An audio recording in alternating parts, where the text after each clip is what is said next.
A journalism student from DMJX got in touch with me a few weeks ago about harmful chemistry, about distrust, about what you do with it.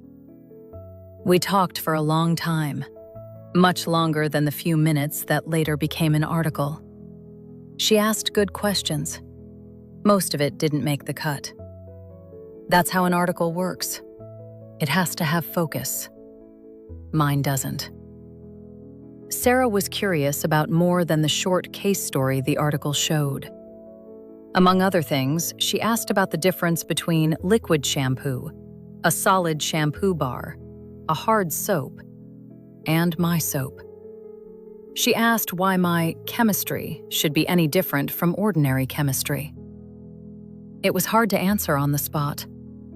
The short version, which I should have said and didn't: liquid shampoo is mostly water, synthetic detergents like SLS and sulfates, and preservatives, because water requires them. A solid shampoo bar is often the same detergents in solid form.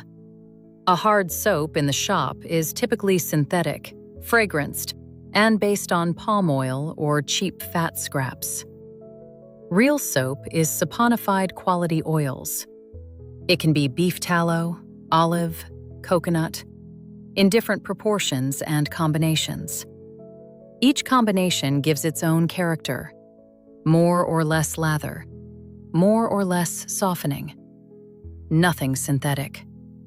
Your skin knows the fat profile. Nature knows it. And it doesn't cost the rainforests in the process. Few ingredients. No preservatives, because there's no water.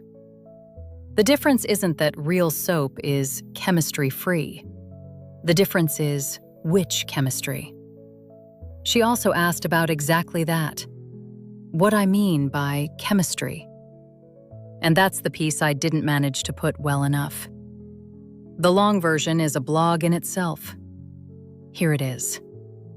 The short version, the one I would have liked to say: comparing real soap to SLS is like comparing manure to synthetic fertilizer. Both make something work. They're just very different systems, with very different traces in the soil, the water, and the body. What I was left with afterward wasn't, "Look at me." It was this: 1 in 4 Danes doesn't trust that the authorities have removed harmful chemistry from products. That doubt isn't new. Philippe Grandjean is 75 years old, professor of environmental medicine at SDU and Harvard. He has documented lead, mercury, PFAS, and fluoride for 40 years, and taken on authorities and industry to get it said out loud. His new Danish book, "You Are Toxic," in English, writes that Danes have accumulated so many toxins in their bodies that we would be banned as a food product.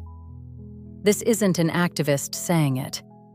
It's a man from inside the system, for 40 years. It's the article I didn't get to say out loud in my interview, even though I shared it on my own wall already last year. The doubt is justified. It's just been ignored. You can read it here. Sarah had an article to write. I have a blog to write. She had focus. I have room. Both are necessary. You're welcome to read hers at resonance.dmjx.dk. You're welcome to read Grandjean's book. And you're welcome to turn your own bottle over, which, by the way, you've done a million times before, just without really reading it.